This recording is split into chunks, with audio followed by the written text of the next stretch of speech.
नमस्कार फाइनान्स गुरु सागर YouTube channel को आपण मानक बहुत बहुत स्वागत।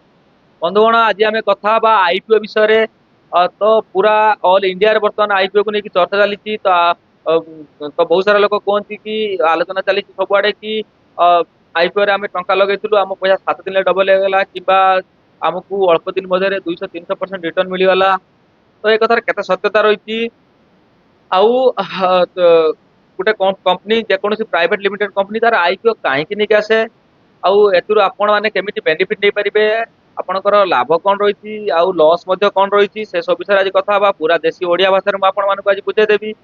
तो प्रथम देखंतु गोटे कंपनी आईपीओ कहीं नहीं आसे तो मानतु गोटे कंपनी जे कि एमती पेन बनाऊँच से जदि मासकू 100टी पेन बनाऊँच मु बुझापी कम क्वांटीटी कहूँ आज्ञा तो जब 100टी पैन बनाऊँच से जब काली तार कंपनी ग्रोथ करने मासकू 200टी पैन बनवाई चाहे तो ताकू किंबा आहरी 400-500 पैन बनवाई चाहे आउ सेम फैक्ट्री लगाई पड़ो।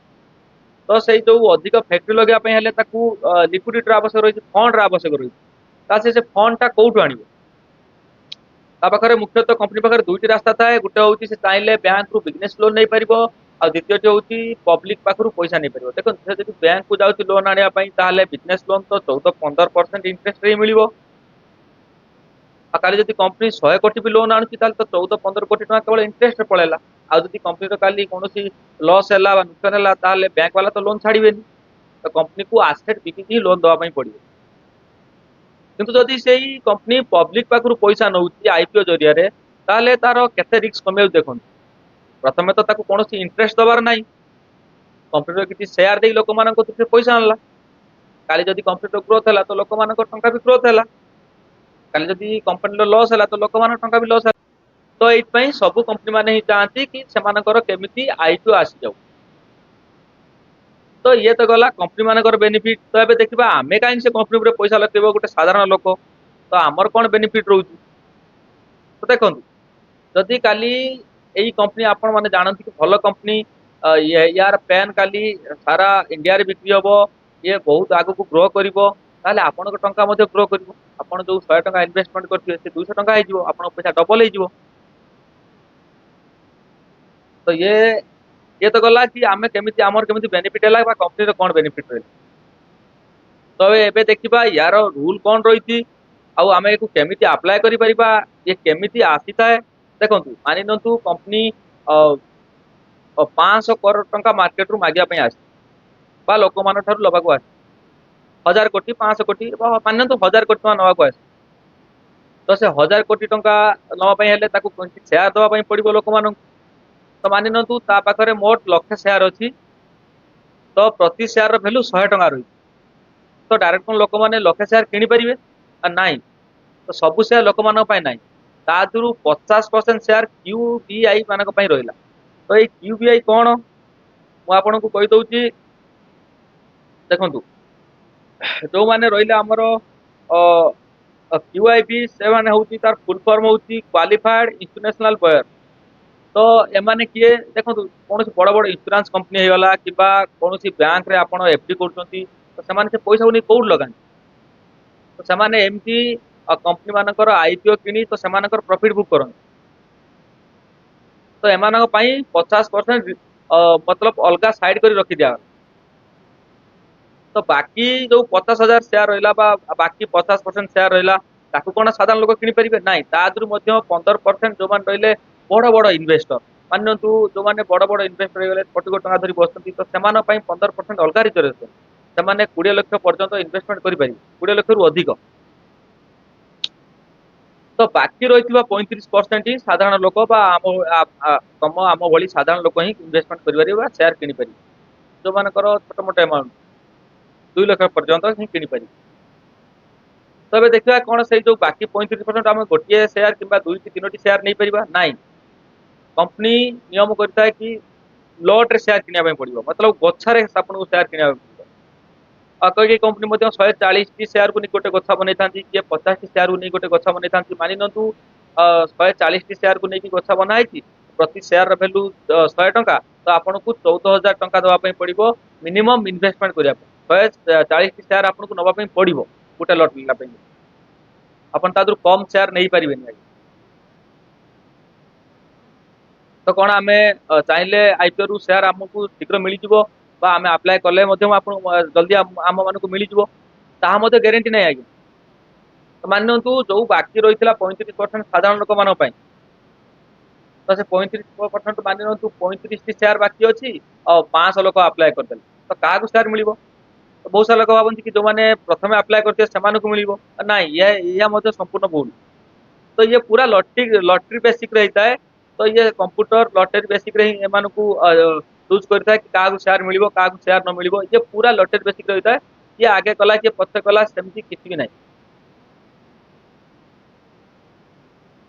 ତ ଯଦି ଆମକୁ ସେୟାର ନ ମିଳିଲା କଣ ଆମ ଟଙ୍କା କଣ ବୁଡିଯିବ? ନାଇଁ, ଆପଣଙ୍କ ଟଙ୍କା ସେପରାନ୍ତେ ଆପଣଙ୍କ ଡିମାଟ ଆକାଉଣ୍ଟ ରୁ କଟିବନି। ହଁ, ଆପଣଙ୍କ ବ୍ୟାଙ୍କ ଆକାଉଣ୍ଟ ରୁ କଟିଯିବ କିନ୍ତୁ ଆପଣଙ୍କ ଡିମାଟ ଆକାଉଣ୍ଟ ରେ ପେଣ୍ଡିଂ ହେଇକି ଥିବ। ଯଦି ଆପଣଙ୍କୁ ସେୟାର ଆଲଟମେଣ୍ଟ ମିଳିଲା ତାହେଲେ ସେ ପଇସା ଡେବିଟ୍ ହବ, ଆପଣଙ୍କୁ ସେୟାର ମିଳିବ। ତ ସେୟାର ମିଳିଲା ପରେ ଆମର ବେନିଫିଟ କଣ ଦେଖନ୍ତୁ, ଯଦି ଆପଣଙ୍କୁ 100 ଟଙ୍କା ଲେଖାରେ ଆପଣ ସେୟାର କିଣିଲେ, ତ ଯେବେ ଏନ୍ଏସି ପିଏସସି ରେ ତାହା ଲିଷ୍ଟିଂ ହୁଏ ବା ଷ୍ଟକ୍ ମାର୍କେଟ କୁ ଆସେ ତାପରେ ଯାଇ ତାର ଷ୍ଟକ୍ ବିକା କିଣା ହୁଏ। ଯେପର୍ଯ୍ୟନ୍ତ ଗୋଟେ କୌଣସି କମ୍ପାନୀର ସେୟାର ବିକା କିଣା ହେଇଥିବନି ଯେପର୍ଯ୍ୟନ୍ତ ସେ ଲିଷ୍ଟିଂ ନ ହେଇଛି ସେୟାର ମାର୍କେଟ। ତ ଆପଣ 100 ଟଙ୍କା ଲେଖା ଆଇପିଓ କିଣିଥିଲେ ସେୟାରରେ, ସରି, ଆଇପିଓ ରେ ଆପଣ ସେୟାର କିଣିଥିଲେ 100 ଟଙ୍କା ଲେଖା, ଯେବେ ସେ ଲିଷ୍ଟିଂ ହେଲା ତାର ପ୍ରାଇସ୍ 150 ହେଲା, ତ ଆପଣଙ୍କୁ ସେମିତି 50 ଟଙ୍କା ପ୍ରଫିଟ୍ ହେଇଗଲା ଗୋଟେ ସେୟାର ପିଛା। ଆପଣ ମାନି ନିଅନ୍ତୁ ଆପଣ 140ଟି ସେୟାର ନେଇଥିଲେ, ଆପଣଙ୍କୁ କେତେ ଟଙ୍କା ପ୍ରଫିଟ୍ ହେଇଗଲା କେବଳ ଲିଷ୍ଟିଂ ପ୍ରାଇସ୍। ଆଉ ଯଦି ଭଲ କମ୍ପାନୀ ହେଇଥିବ ଆପଣ ଗୋଟେ 1 ମନ୍ଥ କିମ୍ବା 2 ମନ୍ଥ ୱେଟ୍ କଲେ ତାହେଲେ ଭାବନ୍ତୁ ତା ପଇସା 2 ଗୁଣା 3 ଗୁଣା ମଧ୍ୟ ହେଇପାରେ। ତ ଏଇଟା ତ ଆପଣଙ୍କର ପ୍ରଫିଟ, ମଧ୍ୟ ପ୍ରାଇସ୍ ମଧ୍ୟ କମ ଲିଷ୍ଟ ପ୍ରାଇସ୍ ଭ୍ୟାଲୁ କମିକି ମଧ୍ୟ ଲିଷ୍ଟିଂ ହେଇପାରେ। ଆପଣ 100 ଟଙ୍କାର ସେୟାର କିଣିଥିଲେ, ଆପଣ ଆପଣ 100 ଟଙ୍କାର ସେୟାର କିଣିଥିଲେ ତା ପ୍ରାଇସ୍ 90 ଟଙ୍କା ହେଇ ମଧ୍ୟ ଲିଷ୍ଟିଂ ହେଇପାରେ। ତ ଆପଣ ଆପଣଙ୍କ ଟଙ୍କା ଆପଣ ଆପଣଙ୍କ ରିସ୍କ ହିସାବରେ ଲଗାନ୍ତୁ। କାହାର ଭିଡିଓ ଦେଖିକି କାହାର ଇଏକୁ ଦେଖିକି ଲଗାନ୍ତୁ। ତ ଆପଣ କହିବେ କି ଆରେ ଏତେ ରିସ୍କ ଅଛି, ଆଉ ମୁଁ ଏଇଠି ଆପଣଙ୍କ ରିସ୍କ ଟିକେ କମ କରିଦଉଛି। ତ ଦେଖନ୍ତୁ ଆପଣ କେମିତି ଆପ୍ଲାଏ କରିବେ। ଆଉ କଣ ଯେକୌଣସି ଆଇପିଓ ଆସେ, ଅଧିକାଂଶ ଆଇପିଓ ରେ ମତଲବ ପ୍ରାଇସ୍ ବଢିକି ଲିଷ୍ଟ ହେଇଥାଏ କିମ୍ବା ପ୍ରାଇସ୍ କମିକି ଲିଷ୍ଟ ହେଇଥାଏ। ମୁଁ ଏଇଠି ସବୁ ଆପଣଙ୍କୁ ଦେଖେଇ ଦଉଛି। ତ ଦେଖନ୍ତୁ ଆପ୍ଲାଏ କରିବା ପାଇଁ ପ୍ରଥମେ ମୁଁ ଏଇଠି ମୋର ଗ୍ରୋ ଆପ୍ ଓପନ କରିନେଇଛି ଆପଣଙ୍କ ସାମ୍ନାରେ। ମୁଁ ଏଇଠି ମୋର ଗ୍ରୋ ଆପ୍ ଓପନ କରିନେଇଛି। ତ ଏଇଠି ଗ୍ରୋ ଆପ୍ ଓପନ କଲା ପରେ ଏଇଠି ଆପଣ ଦେଖନ୍ତୁ ଆଇପିଓ ର ଅପସନ ଆପଣଙ୍କୁ ମିଳିଯିବ। ଦେଖନ୍ତୁ ଏଇଠି ଓପନ ଉପରେ ଅଛି, ତ ଯେତୋଟି ଆଇପିଓ ବର୍ତ୍ତମାନ ଓପନ ଅଛି କମ୍ପାନୀର ଆଇପିଓ, ତ ଏଇଠି ସବୁ ତାଙ୍କର ଲିଷ୍ଟ ଦେଖଉଛି। ତ ଏସବିଆଇ ଫଣ୍ଡସ ର ଅଛି, ଆଲପ୍ଲାଇନ ଟେଷ୍ଟୱାର୍ଡ ର ଅଛି, କ୍ଲାଇବର ମାଇନିଂ ର ଅଛି। ତ ଆପଣ ଦେଖନ୍ତୁ ଏଇ 3ଟି ଆଇପିଓ ବର୍ତ୍ତମାନ ଓପନ ଅଛି। ଯଦି ମୁଁ ଏଇ ଏସବିଆଇ ର ଆଇପିଓ ରେ ଆପ୍ଲାଏ କରୁଛି, ତାହେଲେ ଦେଖନ୍ତୁ ଇଏ ଆଇପିଓ ବର୍ତ୍ତମାନ ଆଉ ଆପ୍ଲାଏ କରିହେବନି କାହିଁକିନା ଇଏ କ୍ଲୋଜ ହେଇଗଲାଣି। ତ ମୁଁ ଏଇଠି କ୍ଲେବର ମାଇନ୍ ଉପରେ ଆପ୍ଲାଏ କରିଦଉଛି। ଆପ୍ଲାଏ କରିବା ପାଇଁ ଏଇଠି ଆପ୍ଲାଏ କରିଦେଲି। ଆପ୍ଲାଏ ଉପରେ କ୍ଲିକ୍ କଲା ପରେ ଦେଖନ୍ତୁ ଗୋଟେ ଲୋଟ ରେ ତାର ଆସୁଛି 35ଟି ସେୟାର। ତ 35ଟି ସେୟାର ମୁଁ ୟାକୁ ଚାହିଁଲେ କମେଇ ପାରିବିନି, ଯଦି ବଢେଇବି ବି 36ଟି କରିପାରିବି, ଟୋଟାଲ 35 ରୁ 70 ହବ। ତ ଲଟ ରେ ଆପଣଙ୍କୁ ମିଳିବ। ତ ପ୍ରାଇସ ର ଅଛି 424 ଅଛି। ତ ଅଟୋ କଟଅଫ୍ ଆପଣ ସେଟ୍ କରିନେବେ, କାହିଁକିନା ଯଦି ଆପଣଙ୍କୁ ପ୍ରାଇସ୍ 402 ରୁ 424 ପର୍ଯ୍ୟନ୍ତ ଯେଉଁ ପ୍ରାଇସ ର ମଧ୍ୟ ଆପଣଙ୍କର ଆପଣଙ୍କୁ ଆଇପିଓ ମିଳିବ, ସରି ଆଇପିଓ ଆଲାଉନ୍ସ କରାହବ, ତ ଆପଣଙ୍କୁ ସେଇ ପ୍ରାଇସ ରେ ହିଁ ମିଳିଯିବ। ତ ଏଇଠି ଆପଣ କଣ୍ଟିନ୍ୟୁ କରିନେବେ। କଣ୍ଟିନ୍ୟୁ କଲା ପରେ ଆପଣଙ୍କ ୟୁପିଆଇ ଆଇଡି ଦେଇକି ଯେବେ ଆପ୍ଲାଏ କରିଦେବେ ତ ଆପ୍ଲାଏ ହେଇଯିବ। ତ ମୋର ଏଠି ୟାକୁ ଆପ୍ଲାଏ କରିବାର ନାହିଁ, ତ ମୁଁ ୟାକୁ ବ୍ୟାକ୍ କରିନେଉଛି। ତ ଏବେ ଦେଖିବା କି ଯେତେ ପାଷ୍ଟରେ ଆମର ଆଇପିଓ ଆସିଥିଲା ସେ କଣ ରେଜଲ୍ଟ ଦେଇଛନ୍ତି। ଦେଖନ୍ତୁ ମୁଁ କ୍ଲୋଜ ଉପରକୁ ଗଲି। କ୍ଲୋଜ ଉପରକୁ ଗଲେ ଦେଖନ୍ତୁ ଯେତେ ସାରା ବି ଏଇଠି ଆଇପିଓ ହେଇଛନ୍ତି ତ ସମସ୍ତେ ବେନିଫିଟ ଦେଇଛନ୍ତି।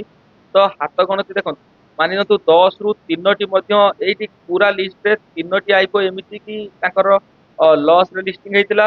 ନଚେତ୍ ବାକି ସବୁ ଆଇପିଓ ହିଁ ପ୍ରଫିଟ ରେ ଅଛନ୍ତି। କିଏ 16%, କିଏ 35%, କିଏ 10%, କିଏ 36%, କିଏ 39%। ତ ଆପଣ ଏଇଠି ଦେଖିପାରୁଥିବେ। ତ ଆପଣ ଟଙ୍କା ଆପଣ ରିସ୍କ ରେ ଲଗେଇବେ, ଇଏ କୌଣସି ରିକମେଣ୍ଡେସନ ନୁହେଁ। ରହିଲି, ମୁଁ ଆଶା କରୁଛି କି ମୁଁ ଆପଣମାନଙ୍କୁ ଭଲରେ ବୁଝେଇ ପାରିଲି। ନମସ୍କାର।